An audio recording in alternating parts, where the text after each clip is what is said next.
কেমন আছেন বন্ধু? আজ আমি মুরগির রোস্ট রান্না করব, একটু পোলাও রান্না করব আর ডাল বোনা করব, কারণ আজ শুক্রবার জুম্মার দিন। একটু স্পেশাল রান্না। আর মেয়েদের মুরগির মাংস অনেক পছন্দ, বলতেছে আম্মু একটু খালি তো ঝাল ঝাল রান্ধো, তা আজকে একটু রোস্ট সিস্টেম করে রান্ধো। তাই রোস্টের মতো করে সেরা একটু মুরগির মাংস রান্না করলাম। আর মুরগিগুলো আমার পাশের ফার্ম থেকে আনছি, সোনালী মুরগি। মুরগিগুলো একটু ছোট ছোট, কারণ সোনালী মুরগিগুলো একটু ছোট হয়, রোস্টের জন্য ভালো, কারণ নরম থাকে মুরগির রোস্ট। তাই রান্না করলাম।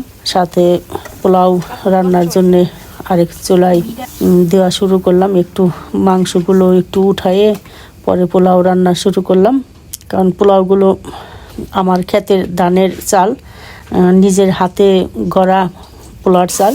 আমার ওইদিকে একটা ক্ষেত আছে, সেখান থেকে আনা।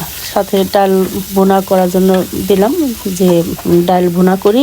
ডাল রান্না করলে পরে পোলাও আর রোস্টের সাথে ডাল ভুনা অনেক ভালো যায়।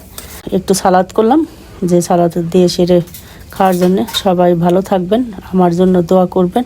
আসসালামু আলাইকুম।